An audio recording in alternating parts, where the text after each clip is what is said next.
इसलिए भाई और बहनों, आने वाले समय के लिए जब गुरुदेव भगवान पृथ्वी पर नहीं रहेंगे संत रूप में, तो उस समय भक्ति मार्ग कैसे चलेगा, आत्माएं कैसे भक्ति करेंगी, आश्रमों में धक्के खाएंगी या क्या होगा, या वर्तमान में सत्सेवकों की तरह ज्ञान को आधार बनाकर इसी प्रकार से भक्ति करेंगे। तो उसके लिए गुरुदेव भगवान कह रहे हैं कि ये दास सतलोक जाने से पहले ऐसी व्यवस्था करके जाएगा, आपको कहीं हांडने की जरूरत नहीं पड़ेगी। और कह रहे घर घर में सीडी होगी, घर घर में डीवीडी होगी, आपको कहीं धक्के खाने की जरूरत नहीं पड़ेगी। जैसे वर्तमान में हम सत्सेवक कहीं भी धक्के नहीं खा रहे, और भगवान की हमारे ऊपर फुल टू फुल रजा है, और आश्रम वालों से लाख गुना अच्छी हम भक्ति कर रहे हैं। तो क्या कह रहे हैं गुरुदेव, ध्यान से सुनिएगा। पुण्यात्माओं, ये ऐसा ज्ञान है सिंपल लैंग्वेज में, बूढ़े तो बूढ़ा कति 70-80 साल का भी इस ज्ञान को समझ जाए। अगर बालक 10 साल का भी इसको ध्यान से सुनेगा तो कति उंगलियां बरटा दूंगा आपके। ज्ञान तो इसलिए बताना जरूरी हो गया कि अज्ञान गणा हो गया, कोई तुम्हें विचलित ना कर दे और ये बात बिगाड़ ना दे काल का दूत आके।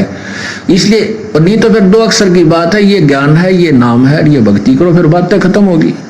ये मर्यादा है। अब जब ये एक रूटीन पड़ जाएगा, फिर सत्संग घर घर में सीडी हो जाएंगी, घर घर में सत्संग सुनियो। ये दास जब सतलोक चला जाएगा, ऐसी व्यवस्था बना के जाओगे कि तांडने की जरूरत ना पड़े तुम, और कई पीढ़ियों तक का मोक्ष होगा आपको। क्या करें गुरुदेव, घर घर में सीडी हो जाएगी, घर घर में डीवीडी हो जाएगी, यानी घर घर में सत्संग हो जाएंगे, कहीं हारने की जरूरत नहीं है। और गुरुदेव करें जब ये दास सतलोक चला जाएगा, ऐसी व्यवस्था करके जाएंगे, आपको कहीं हारने की जरूरत नहीं पड़ेगी। सुन लो, ये मर्यादा है। अब जब ये एक रूटीन पड़ जाएगा, फिर सत्संग घर घर में सीडी हो जाएंगी, घर घर में सत्संग सुनियो।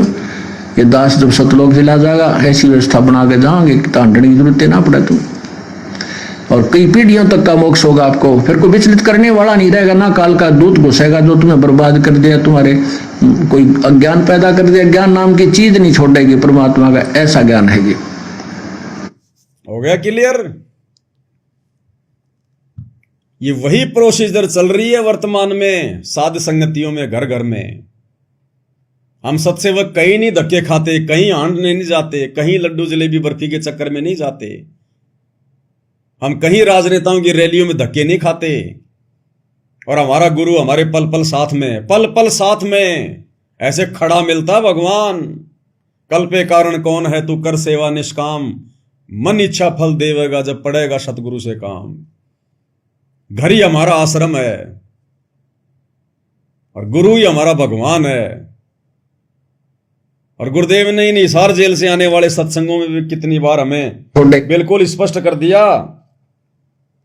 कि घर घर को आश्रम बना दिया, घर घर को आश्रम।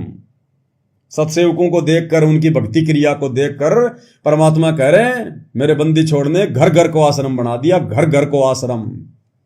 क्या कह रहे हैं परमात्मा? बच्चों, वो ठीक का दिन आ गए, ठीक का दिन।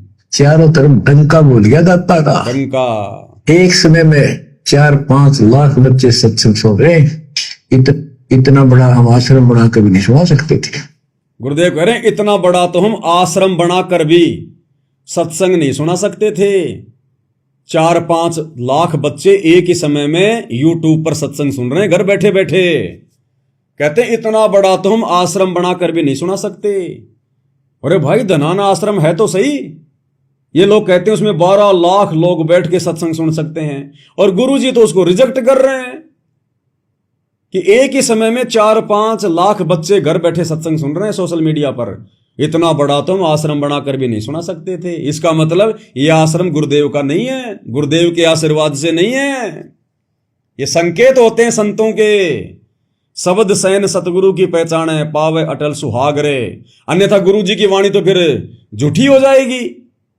आने वाले समय में लोग कहेंगे कि गुरु जी आप ये कैसे कह सकते हैं कि 4-5 लाख बच्चे एक जगह बैठ के सत्संग नहीं सुन सकते, इतना बड़ा तो हम आश्रम भी नहीं बना सकते।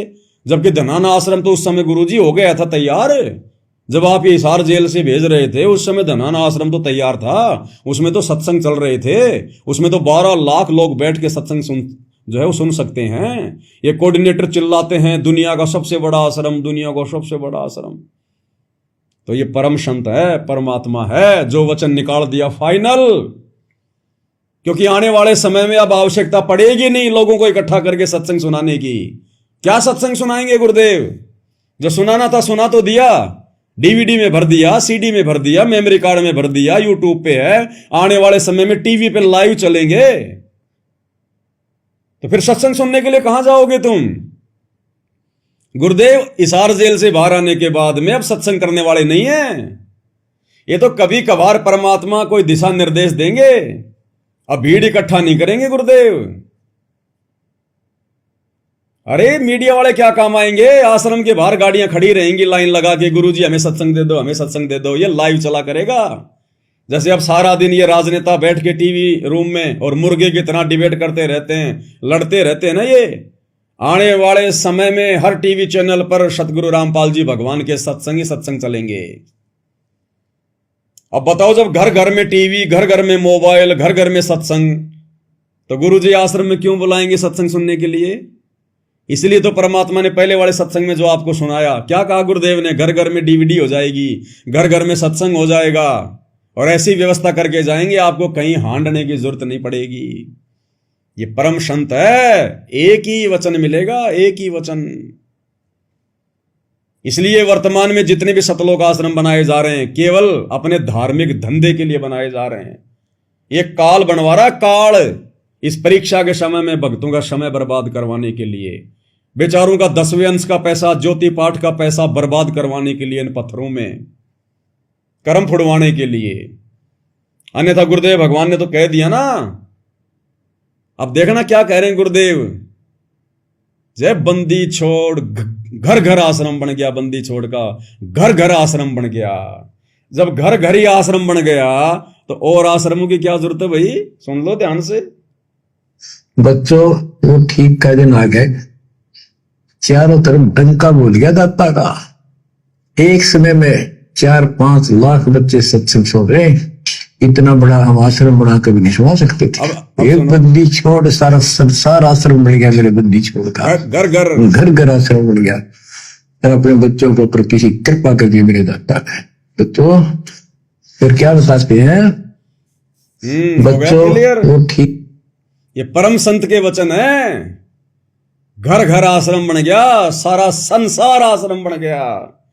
यानी जिस भगत ने नाम दीक्षा ले ली और अपने घर पर परमात्मा का दरबार लगा लिया, अब वो घर घर नहीं है। अगर उस भगत को ज्ञान हो तो वो शमशान घाट नहीं है, अब वो घर आश्रम बन गया। आश्रम, आश्रम। अरे और बहुत जगह परमात्मा ने जिक्र कर रखा है, संकेत कर रखा है परमात्मा ने। लेकिन भगत भाई बहन सत्संग सुनते नहीं, गुरु वचनों पर चलते नहीं। ये देखो 1.5 मिनट का सत्संग। गुरुदेव ने कहा कि भगत का घर ही उसका मिन्नी आश्रम है, मिन्नी आश्रम। और आने वाले समय में इसी प्रकार से भक्ति होगी जैसे वर्तमान में सत्सेवा कर रहे हैं। क्या कह रहे हैं गुरुदेव भगवान? फिर क्या बताते हैं कबीर?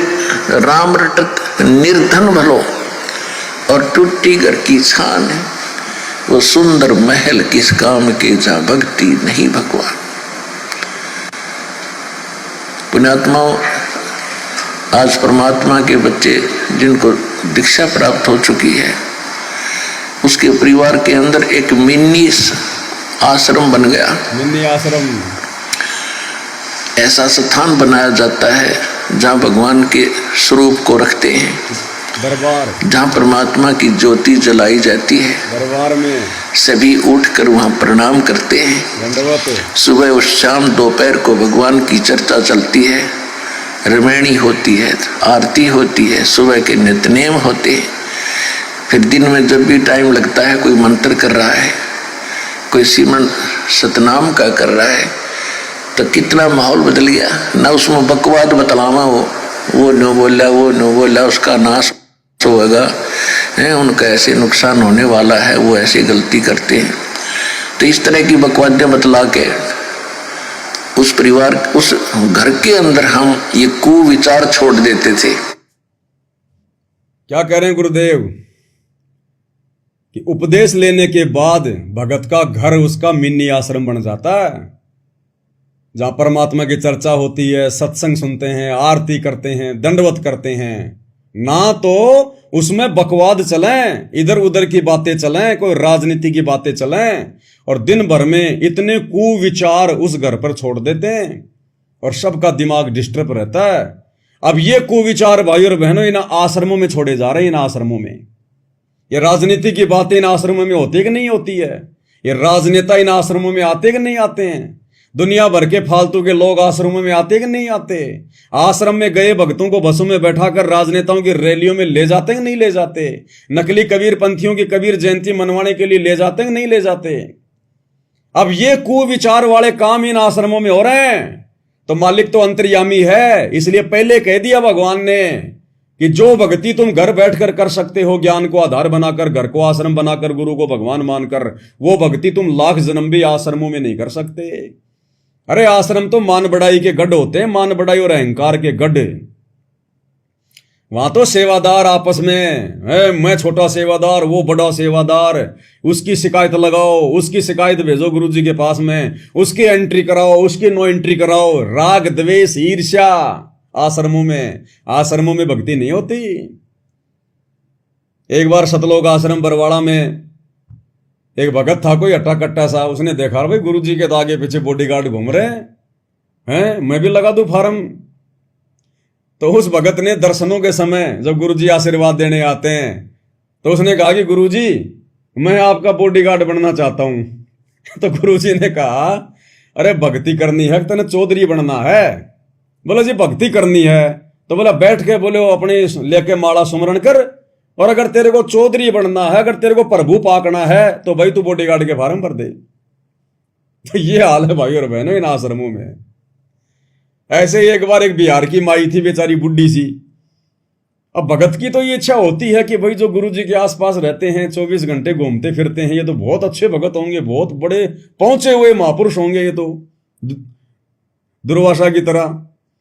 तो ऐसे दर्शनों के समय वो माई के भी मन में जिज्ञासा हुई कि गुरु जी से पूछा जाए। तो माई के पास जब गुरु जी आए आशीर्वाद देने के लिए तो माई ने कहा कि गुरु जी बोले सबसे पहले तो ये भगत पार होंगे जो आपके आसपास घूम रहे हैं, ये ले लेके बंदूक आपके बॉडीगार्ड बने हैं, दिन में 20 बार आप इनको आशीर्वाद देते हो, ये दिन में 20 बार आपको दंडवत करते हो। तो गुरुदेव ने कहा कि कहीं वही माई की बातों को सुनकर आसपास की जो है माई बहनों को कोई मन में शंका ना हो जाए। तो गुरुदेव ने कहा कि माई एक बात बता, डॉक्टर सबसे ज्यादा देखभाल कौन से मरीज की करता है? कौन से मरीज के पास में डॉक्टर रहता है? कौन से मरीज को अपने पास रखता है ज्यादा? बोला जी डॉक्टर तो उसी मरीज को ज्यादा देखेगा, उसी के आसपास रहेगा जो ज्यादा बीमार हो, आईसीयू में भर्ती हो, बचने की उम्मीद कम हो। तो गुरुदेव ने कहा कि माई ये जितने भी जो मेरे आसपास तेरे को जो मेंढक की तरह ही फुदकते हुए दिखाई दे रहे हैं ना, बॉडीगार्ड और सोडीगार्ड, ये सारे के सारे आईसीयू में भर्ती हैं। ये बहुत कमजोर संस्कारों की आत्मा है ये। अगर मैं इनको अपने आसपास ना रखूं तो ये जरा भी मर्यादा में ना रहें और काल इनको कब का उठा के ले जाए।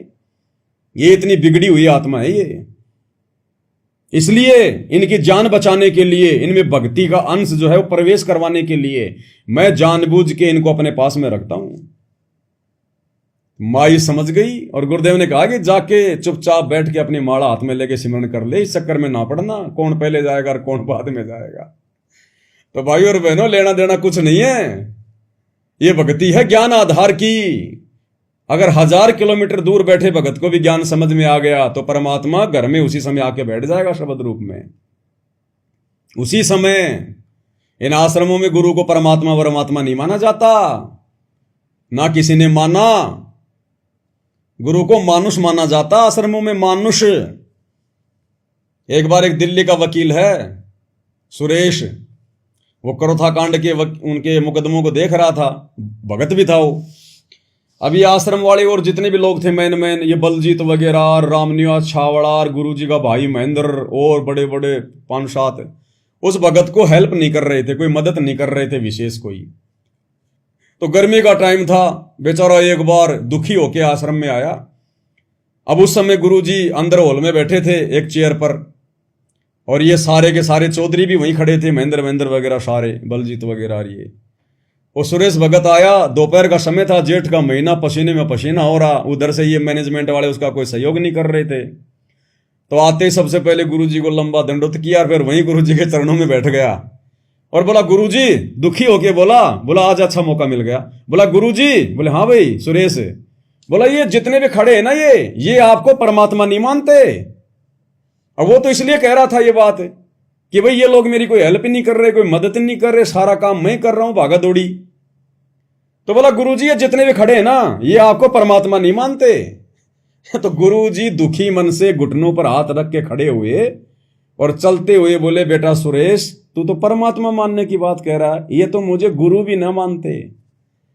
अरे परमात्मा तो बहुत दूर की बात है, ये मुझे गुरु भी नहीं मानते। भाई और बहनों, ये हाल है इन आश्रमों का, और ये हाल है इन बड़े बड़े सेवादारों का, जिनके पीछे आज आप अपनी मर्यादाएं तोड़ते फिर रहे हो राजनेताओं की रैलियों में। इसलिए परमात्मा ने बार बार सत्संगों में जिक्र किया कि जो भक्ति घर पे बैठ के हो जाएगी, ज्ञान को आधार अगर तुम जिस दिन बना लोगे ना, जिस दिन तुमने ज्ञान को आधार बना लिया और अपने गुरु में परमात्मा देखना शुरू कर दिया, फिर वो कस्तूरी वाले हिरण की तरह परमात्मा तुम्हारी गर्दन पकड़ के तुम्हारी नाभि के अंदर कर देता है कि देख बेटा यहां से आ रही हो महक, ये महक बाहर नहीं है, भगवान आश्रम में नहीं है, भगवान तो तेरे अंदर ही है, पहचान इस ज्ञान को। और जो शब्द दे दिया गुरुदेव ने, शब्द गुरु चित चेला रे, एक डाल पे दो पंछी बैठे, कौन गुरु कुन चेला रे, रामानंद को कहे कबीरा, शब्द गुरु चित चेला रे। कि तेरे गुरु ने तेरे को जो वचन दे दिया, जो मर्यादा दे दी, जो नाम दे दिया, उसके ऊपर दृढ़ होके भक्ति कर, वही तेरा गुरु है।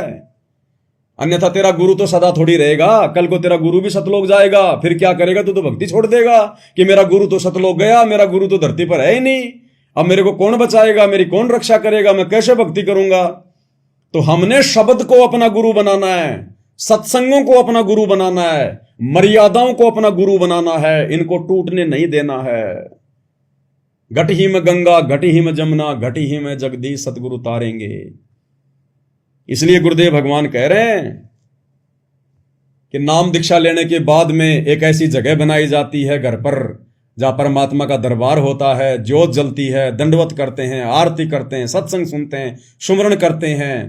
ना तो उसमें फालतू की बकवास चले, फालतू की बातें चलें, और वो कुविचार उस घर में छोड़ देते, हम सबका दिमाग डिस्टर्ब रहता। अब ये कुविचार इन आश्रमों में छोड़े जा रहे हैं भाई और बहनों। अन्यथा गुरुजी ने तो कह दिया कि अगर ज्ञान है तो घर पे बैठ के भक्ति कर ले अपनी। अरे आश्रम में भी जाएंगे, लेकिन कब? जब हमारा गुरु आश्रम में होगा और जब हमें वहां जाने का आदेश होगा तब जाएंगे। अब क्या लेके हम वहां पर? अब क्या वहां पर टिंडे लेने जाएंगे हम वहां पर? ये जाने वाले वहां से मर्यादा तोड़ तोड़ के आ रहे हैं, तो हमें क्या मिलेगा वहां पर? अगर तुम आश्रमों में जाओगे, वहां पे ये लोग अपनी मनमानी करेंगे। लो जी, रात को सब 400 बसें आ गई हरियाणा रोडवेज की, अब आपको कहेंगे चल भाई पवन दास बैठ इस गाड़ी में, और तेरे साथ जयपुर से जितने भगत आए सबको बैठा, चलो चलो सिरसा चलेंगे, वहां पर कबीर जयंती है और मुख्यमंत्री जी आ रहे हैं। अब पवन दास उस गाड़ी में बैठ गया तो मर गया, क्योंकि मर्यादा टूटी, और नहीं बैठा तो फिर वो कोऑर्डिनेटर तोड़ देंगे, फिर वो आश्रम वाले तोड़ के रख देंगे देई। तो भाई दोनों तरफ से मरना है वहां, तो उधर कूदे तो कुआ, पीछे कूदे तो खाई, तो क्या करेंगे वहां जाकर? इसलिए इन आश्रमों की ना तो वर्तमान में कोई आवश्यकता थी, ना भगवान ने एक से ज्यादा कहीं आश्रम बनाए।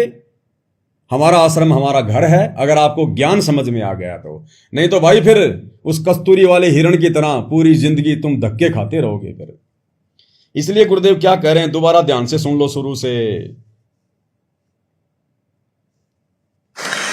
फिर क्या बताते हैं कबीर, राम रटत निर्धन भलो और टूटी घर की छान है, वो सुंदर महल किस काम के जहां भक्ति नहीं भगवान।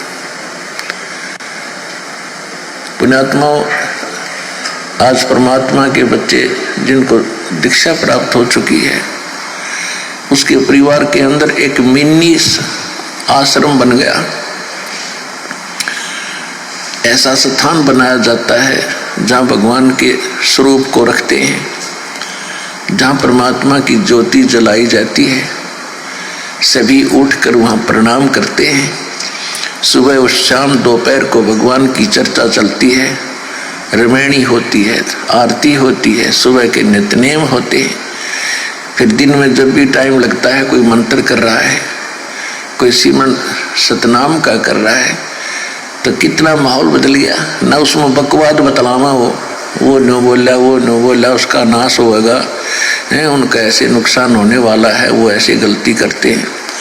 तो इस तरह की बकवादें बतला के उस परिवार उस घर के अंदर हम ये कुविचार छोड़ देते थे।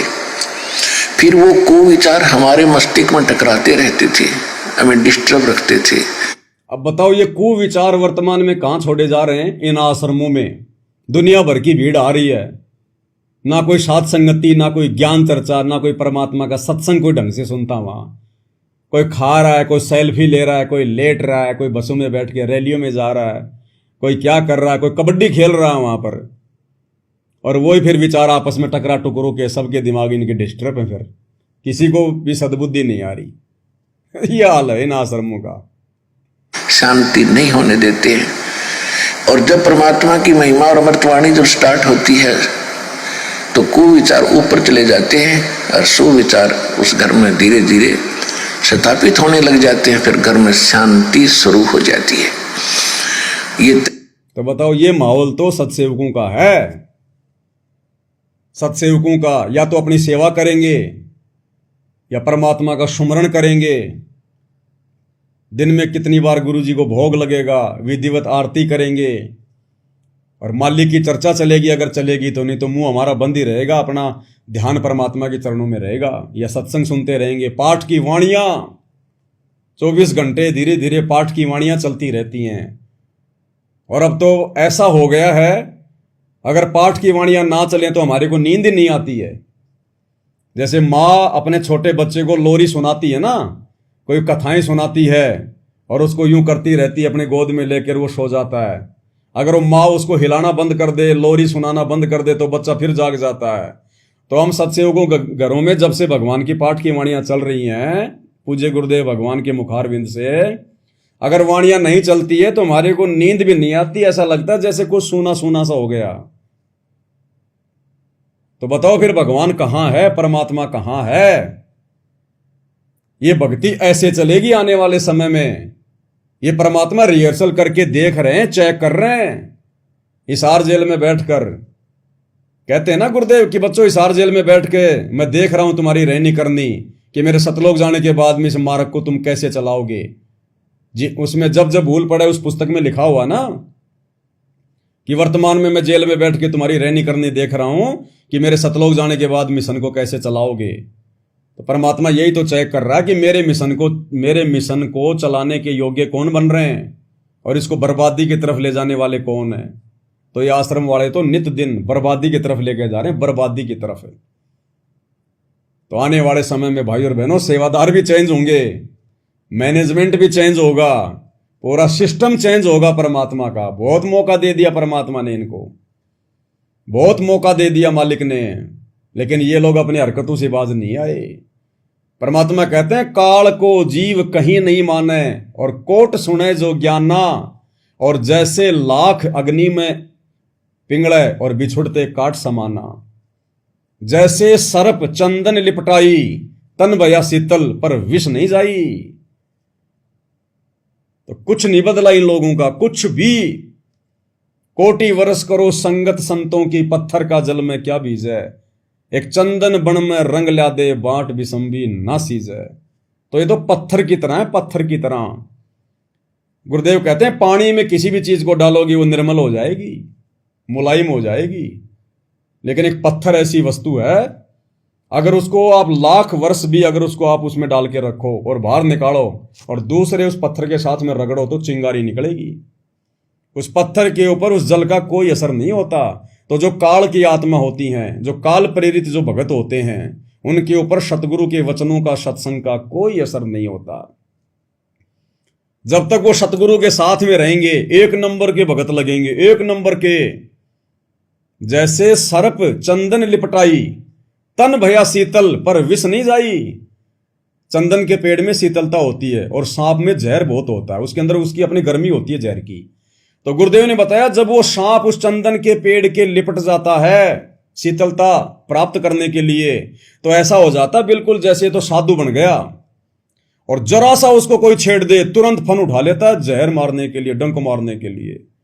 तो परमात्मा कहते हैं जो काल प्रेरित आत्माएं होती है ना, वो सतगुरु के साथ में भी रहते हैं, बड़े अच्छे भगत जो है वो दिखाई देते हैं, सतगुरु के वो इर्द गिर्द रहते हैं, लेकिन वो तो जब तक संत है तब तक तो वो भगत दिखाई देते हैं, शीतल दिखाई देते हैं, और जैसे ही संत से दूर हटेंगे वो का वो जहर उनके अंदर। तो जब तक गुरुजी आश्रम में थे तो ये बॉडीगार्ड, गुरुजी का परिवार हमें बड़े भगत दिखाई देते थे, एक नंबर के। और जैसे ही गुरुजी ने इन लोगों को बरवाला कांड के बाद अपने से दूर किया तो देख लो इन्होंने अपना असली रंग रूप दिखाना शुरू कर दिया। इन्होंने साबित कर दिया कि देख लो हम क्या हैं, हम काल के हैं, काल के। और सारे काम इन्होंने काल वाले किए हैं, राजनीति करना, स्टेडियम बनाना, गुंडों की सीबीआई जांच, जाटों का आरक्षण, अयोध्या में भंडारा, जाटों की धर्मशाला है, परशुराम की जयंती, नेताओं की रैलियां, नकली कबीर पंथियों की जयंतियां, गैंगस्टरों की सीबीआई जांच, दुनिया भर के आडंबर किए इन्होंने, दुनिया भर के जिनका भक्ति मार्ग में कोई लेन देन ही नहीं है। तो भाई और बहनों, परमात्मा के वचन झूठे नहीं हो सकते जो गुरुदेव ने बता दिए, लेकिन संत डायरेक्ट इशारा ना करके और संकेतों में बताता है, संकेतों में। और संकेत जो समझेगा वही तो ज्ञान पर दृढ़ होकर आगे बढ़ेगा। और ये संकेत समझने की दया केवल सत्सेवकों पर हुई है।